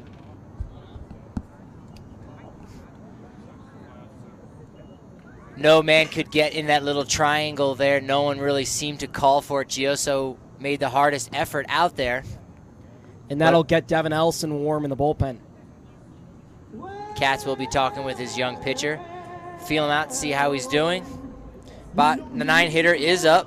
Cole Danilick, who did single in his at-bat in the 3rd inning, also grounded out to the shortstop. That's where his first ball went as well, so there's a potential for a double play here if they decide to stick with Bresner Mendoza. Obviously, not enough time for Elson to get himself ready. We'll see how he looks after taking a line drive off of the outside of his left foot. Jake, do you know a little bit more about his injury and if he's been able to recover from that line drive? Doesn't feel good. Took that line drive off his foot on Wednesday during the 4th of July game. Ultimately took him out of the game, tried to fight through it. Dan look up at the plate, tying run on first. First pitch a strike from the starter Bresner Mendoza in his 7th inning of work. The righty looks in at Brett Bonar. Runner on first is Hall, second Rubino. Bresner Mendoza kicks and deals. It's a strike as Rubino swings through it. And ultimately, Cats may have told him, look, you need to empty the tank here because we don't want you throwing any more pitches than you already have. You've gone 7 strong, so let it loose here, and let's close out this 7th inning. Bresner Mendoza shakes off Bonar, shakes him off again, and time called by Colt Danlook at the plate. Runner on second is Rubino, tying run potentially on first. Hall. 2-0 Collegians ahead here in the top of the 7th in a 9-inning RMBL League game. Bresner Mendoza finally likes the sign, comes set, checks second again. His 0-2 pitch. Fouled away by Danlook. And the sun really getting low in the sky now. The lights are in full effect, but the sun is the main source of power here across the field. Bresner Mendoza lit up. Danlook in the shadows at the plate. Gets a sign, checks second, comes set. 0-2. Away and deemed a ball by the home plate official. Just missed with the 70-mile-per-hour fastball. Bonar tried to bring it back up into the zone. Ultimately, maybe too much glove movement there cost his pitcher a strike. 79, give him some credit there, Patrick. It's a good pitch, yeah, no doubt. You said 70. Oh. We'll take 9 points off there.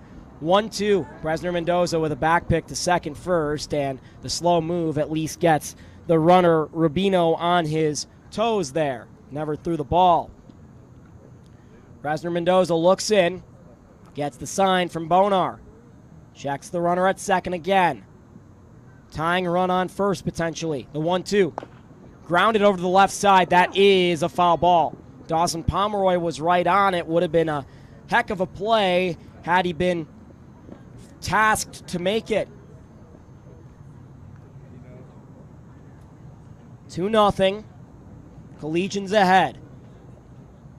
The double, which was an insurance run at the time by Brett Bonar in the 5th, now seemingly huge after the Collegians scored their first run via 2 errors on the shortstop Mason Peterson. Bresner Mendoza's 1-2. Curveball, front doors. Strike 3, strikeout number 7, and out number 2 here in the 7th. Working inside again, not afraid to throw on the inner part of the plate. A big out here. Now the infielders can take it to the easiest base with runners on first and second, and the leadoff hitter up, who did strike out in his last plate appearance. Bonar will come out and visit Bresner Mendoza. Elson has cooled down in the Collegian bullpen. There is action in the Game Day Saints bullpen as well. That looks to still be number 29, Roger Camacho, who did pitch against the Boulder Collegians in the last meeting between these two teams. Left fielder Brady Mitchell with the glove above his head as the sun's gotten low in the sky. Hard for him to see out there. Bresner Mendoza gets a sign from Bonar, likes it, delivers. First pitch here is a ball against the leadoff hitter Mason Peterson. 0 for 2 in the ball game with a sacrifice bunt. Struck out last time in the 5th. Also flew out to the left fielder Brady Mitchell. That would be tough right now. Tying run on first, 1-0. And it's fouled back. Bresner Mendoza evens the count at 1-1. And between the visit, Katz's visit to the mound, and the foul ball, getting crossed up on signs, stepping out, Bonar visiting, Bresner Mendoza's arm could be cooling down a little bit. We'll see if it's a factor in this at-bat. It's currently 1-1. The pitch, and it misses away. Everyone playing straight up all around. Gioso not holding on the runner at first. So big lead out there for the left fielder Jason Hall, who probably scores on anything in the gap, especially with how tall this grass is and how slow it plays. 2-1 from Bresner Mendoza. Over to the right side, Baltimore chop, fielded by Gabe Gioso onto Bresner Mendoza, and that is the third out. Bresner Mendoza works around 2 one-out base runners there in the 7th. We go to the bottom half of the 7th, but first we got stretch time here at Scott Carpenter Park. Fans, time to stand up and stretch it out a little bit for our 7th inning stretch. We ask you to get on your feet and help us sing along to your favorite first honorary pitcher Jake Shapiro coming back to sing "Take Me Out to the Ball Game." All right, fans, let me hear you. Take me out to the ball game. Take me out with the crowd.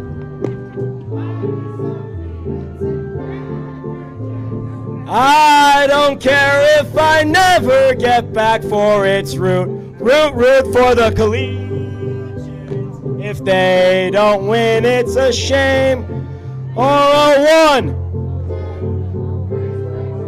at the old ball game. All right, Collegians, let's hold them, boys. Let's hold them.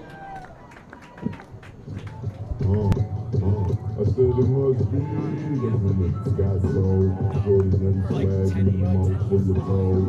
Just at my shows, they flipping up the clothes, and it's all the girls fighting it. Ain't more to go.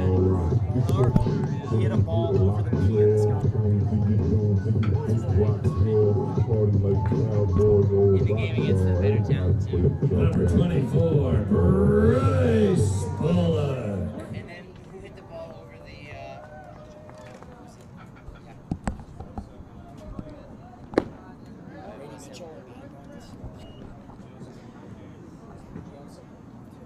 First pitch to Bullock is a strike. He struck out his first 2 at-bats and doubled to start off a nice 5th inning rally that pushed across the second run of the game, the insurance run for the Collegians. He pops it up to the first baseman, J.P. Rubino, who awkwardly makes the first out of the bottom of the 7th. That brings Nico Nincy to the plate. He's 1 for 2 with a walk and a single. Said good at-bats, stressing Ochterman to throw many extra pitches. He had a good 7-pitch at-bat in the first inning. It's the lefty stretch of the Collegian order. Ochterman, the right-hander, kicks and deals. First pitch a strike, a fastball in the inner half to Nico Nincy. Camacho still warming up in the right field pen, kind of taking his time, somewhat watching the game. No action in the Collegian pen, so we may see Bresner Mendoza out for the 8th. Seems like playing with fire a bit there, but did finish the inning strong, although, as you said, Patrick, may have emptied the tank in doing so. We've seen good combinations of pitchers over these past 3 days. The Collegians will have an off day tomorrow before 2 on Sunday. 1-1 is fouled back, and it's 1-2 against Nico. I guess that answers our question. Bresner Mendoza's up here in the press box now after his start. Don't want to talk to him now because he's in line to be the player of the game, and we'll talk to him after the game on the field. 1-2. And this crushed into right field. Going back with a bad read on it, Zach Quintal, and he somehow still makes the grab. Quintal got a poor jump on it, but ultimately made a Jin Edmonds-like catch. Didn't have to lay out entirely, but he did make himself look good with the second out in the bottom of the 7th. And we've got the shift again. Shortstop Mason Peterson is now on the right side of second base. Second baseman Henry Ryan playing between the first and second base gap, somewhat in the outfield. First pitch, a ball against the switch hitting, batting left, Dawson Pomeroy. And although Kosh is not on second base, or Bullock is not on second base like in his previous at-bat, third baseman Gabe Garvins is still just chilling in his normal position at third base. I got to tell you, Patrick, throwing out the first pitch, singing the 7th inning stretch, same game, man, this is like a dream come true for me. I don't care what game it is. It could be a Little League game. Tell me I'm singing out the 7th inning stretch in a first pitch, 1-1 here. It's slapped over to the right side, foul. And maybe the best part of all, you're right here in your hometown calling play-by-play. So it's, yeah. I got a big smile on my face, man. Another special day for you. I'll tell you what, growing up with season tickets at Wrigley Field, section 421, row 6, seats 1, 2, 3, and 4, that was right under Harry Carey's booth. So 7th inning stretch means a lot to me, as does the first pitch, who at Wrigley, the guy who sings the 7th inning stretch customarily throws out the first pitch as well. That pitch misses, it's 2-2. I used to get on camera all the time during the 7th inning stretch because I was right under that box. Thought it was so cool as a kid. Maybe that's why I want to go into TV. There you go. Absolutely Maybe could that's be. the connection. Ackerman steps off there. I think Matt just found, Matt might have tuned in late and found out first right now that I threw out the first pitch tonight. I want to hear what he has to say about that. 2-2 is bounced over to the right side, and JP Rubino is going to take care of this over to the pitcher, and that is the 3rd out of the 7th inning. To the top of the 8th we go. We'll see a new pitcher. That's Devin Elson when we come back. Elson will go for perhaps a 2-inning save here in relief of Bresner Mendoza.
Back for the top of the 8th, 6'7" Devin Elson from Alaska on for a relief appearance here, perhaps the close as Nathaniel Bresner Mendoza's day is done. Elson from the left side, first pitch on Quintal, it's in the dirt. Bresner Mendoza, or I should say businessman Doza, because he was all business today. 1-0, and this in towards right field. It's going to be a long run for Altman over towards the line. A sliding catch. He makes it. A really long run for Marcus Altman, who started off in right center field, dove along the foul line, and was able to make the first out of the 8th inning. Great effort by Altman, who just kind of threw his body towards it. Didn't really figure out how he was going to stop himself, but luckily he's okay on the grab for the first out here in the top of the 8th. Elson's first pitch here against the pitcher Achterman. It's called a strike. It'll be interesting to see this battle between the two lefties, the lefty on the hill and the lefty in the box, Achterman. Swinging and missing that time is Achterman. On the game, he's 0 for 2 with a walk and struck out in the 3rd. Last time flew out to Nico Nincy in center. Elson's 0-2 pitch, and he overthrew it. We said that Achterman can't be stopped. He can only be contained. He's absolutely been contained here so far. Yeah. Good. 1-2. Elson ahead, getting a sign from Bonar out of the windup, the collegiate reliever. It's fisted foul. Elson started the year as a starter, has seen more action here as of late as a reliever. He's got great strikeout numbers. 1-2. That is strike 3 against Alex Achterman. Bresner Mendoza threw the heat at 83 miles an hour, and it blew past Alex Ochterman. The businessman Bresner Mendoza went 7 strong innings, gave up 4 hits, did not surrender a single run. He walked just 1 batter and struck out 7 game day Saints. And Gabe Garvins lets loose his bat, did not put enough pine tar on there, I guess. First time we've seen that all season. Pine Tarvins. Gabe Pine Tarvins. And it's interesting you say Gabe and pine tar, because I know some of the guys joke around with Gabe Gioso and call him the pine beetle for the amount of pine tar he put on his bat early on in the season. Don't think that nickname stuck around, though. Towards right field, and it gets out of play, foul. There's still action in the Game Day Saints bullpen. Don't know if Achterman will come out for the 8th inning or not. Elson ahead 0-2, looking for his second strikeout. Would be back-to-back strikeouts against the third baseman Garvins, who's 0 for 3 in the ball games. Into the wind, the pitch, and it's sky high. Gioso may have room this time in foul territory. Altman's going to take it, and a leaping grab by Marcus for the 3rd out. 3 outs away from a victory, but first the Collegians can tack on in the bottom half of the 8th and give Devin Elson some insurance. We'll pick it back up then.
Back for the bottom of the 8th, Brett Bonar, the left-handed hitting catcher, who's got the big knock in the ball game. It was an RBI double in the 5th inning. That plated the Collegians' second run. They're ahead 2-0. Strides in. And 13 in for 3, Patrick. We'll get that change in a second. Though I don't have a number 13 on the roster, that does mean JP Rubino's night is done. First pitch to Bonar is a ball. Ochterman staying in the game. He's going to try to go 8 and try to best Bresner Mendoza in one way. 1-0. Right back up the middle. Mason Peterson ranging over, and it gets under his glove. Coming off the grass into the dirt, it's a tough play, but it's an error nonetheless as Brett Bonar starts the inning off for the Collegians as he ends up on first. It was hard for me to see that play as there's a large pole right in front of us, one of the unfortunate designs architecturally of the stadium.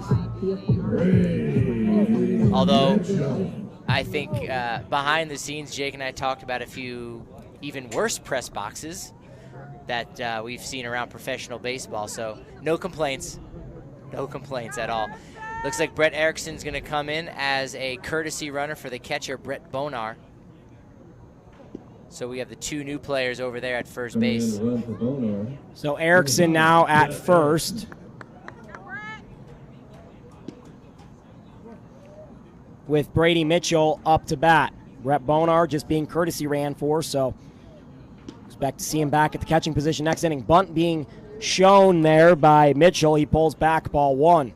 And so the new players over at first base is Jacob Grady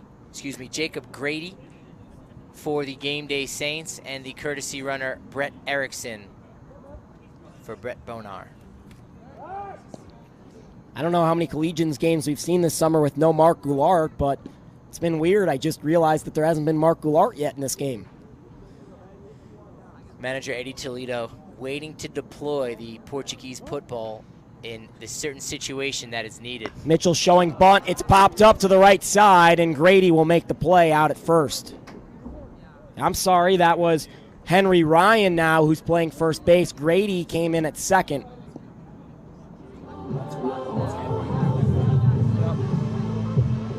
So Grady's at second, Ryan is at first base, and he makes a key pop-up in a situation in which getting that runner over to second base could be a very key insurance run in this 2-0 ball game. 1 out, 2-0 Collegians lead. Erickson with a modest lead on first. First pitch is a ball there.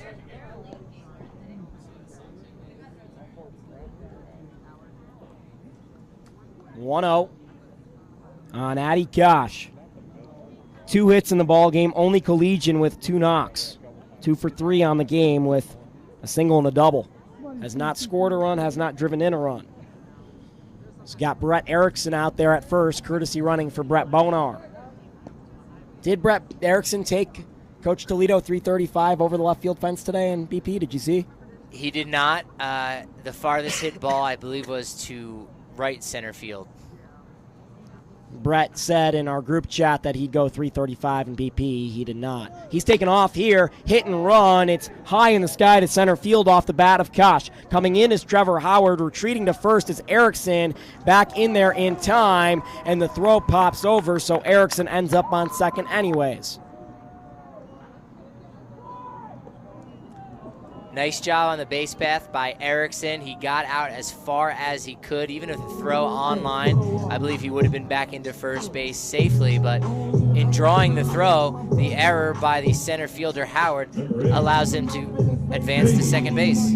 So score that, a fly out to center with an E8 that allowed Erickson to get up to second, who's courtesy running for Brett Bonar. Gabe Gioso strides in, singled in the 6th, his last time up. 1 for 3 in the ball game. First pitch a curveball, and he slaps this to the right side. Some power behind it. Quintala at the warning track will see it into his glove for the 3rd out. Collegians 3 outs away from a victory in this very quick game at Scott Carpenter Park. We'll see if Devin Elson can finish the job in a shutout for the Collegians.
Back for the top of the 9th, Collegians ahead 2-0. Devin Elson on for the close in his 2nd inning of relief. He's got 5, 6, and 7, and the first pitch is a ball against Trevor Howard.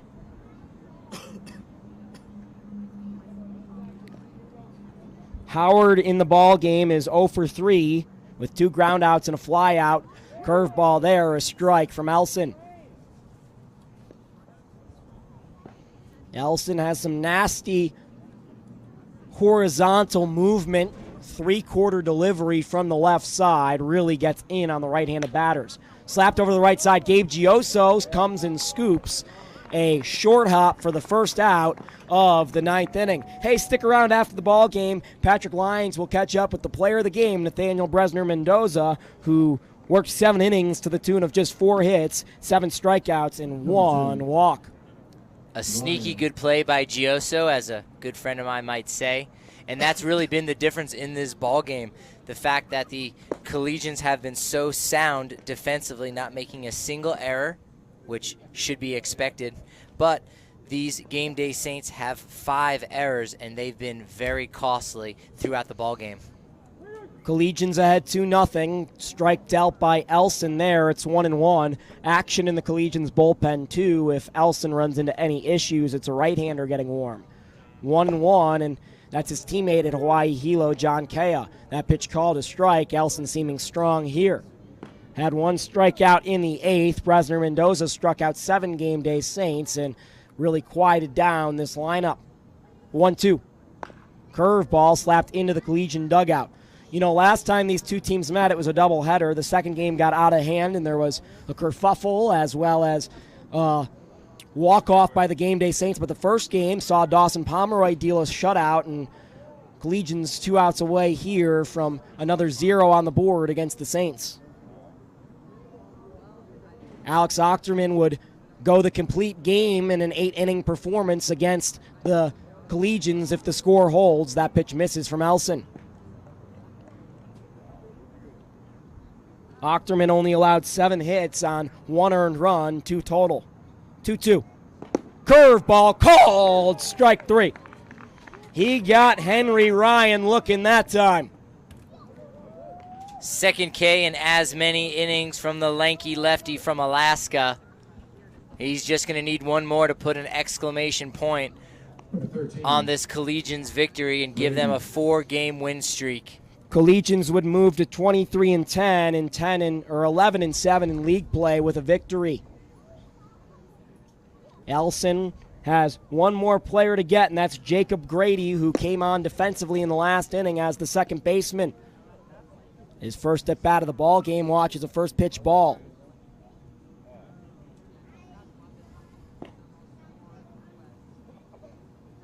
(1-0) and slapped over to the left side. That gets through the 5-5 hole between Pomeroy and Kosh. It's a 2-out single for Jacob Grady. Nice piece of hitting from Grady, who was on the bench for the first part of the game. So anytime you come in cold like that, it's hard to try to get into an immediate groove, but he does a nice job with the single to start a potential 2-out rally for the Game Day Saints. Brings up the left fielder Jason Hall, singled in the 7th, was stranded on first. Part of the last jam Bresner Mendoza faced, it forced him to empty the tank.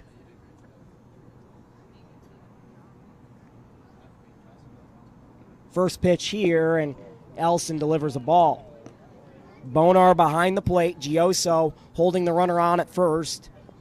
Everyone else all around straight up. Defense maybe playing a little bit back. Don't want to allow a double. Elson out of the stretch, comes set, looks at first, delivers. It's into center field. Nico Nincy charging and will not get there. That's another 2-out single, advancing to third, and in time, just barely, is Jacob Grady. Nico had a shot at him to Dawson Pomeroy, but ultimately not in time. You see that outfield grass becoming a factor as it simply dies no matter how hard you hit the ball. Nincy had to go quite a bit of ways just to pick it up, and that allowed the runner Grady to move over to third base. And I had just mentioned how they're playing, if anything, a little bit deep. That cost them there. Nico playing 2 more steps in. He gets Grady at third on the throw to Pomeroy. Elson now with a tying run back at first.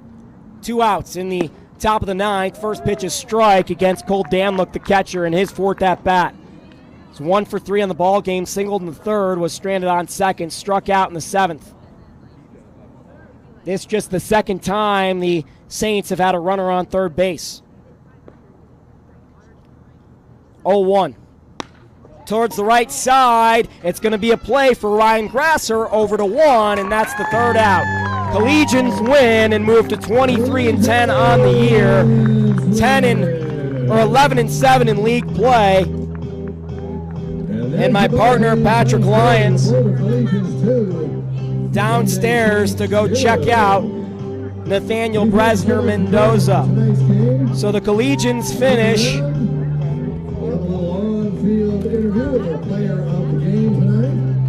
with 2 runs on 7 hits. The game day Saints with no runs on 6 hits. It's the second time this year the Collegians have shut out the game day Saints. A really nice performance there by Nathaniel Bresner Mendoza. Devin Elson gets the save. Alex Ochterman also works a complete game.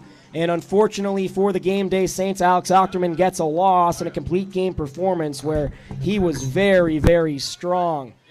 Patrick Lyons downstairs getting everything set up for our interview with Nathaniel Bresner Mendoza. Nathaniel went 7, 4 hits, no earned runs, 1 walk, and 7 strikeouts. I'm Jake Shapiro up here, sending it down to my partner Patrick Lyons downstairs with Nathaniel Bresner Mendoza. 7 strong innings pitched, 4 hits, 1 walk, 7 strikeouts. How does it feel? It feels great. I was hitting my spots really well and commanding that slider well, so it's great. Now, the one thing you did really well was the third time in the order you retired 6 straight Saints batters. Talk to us a little bit about your early game plan to set you up for that success so late in the game.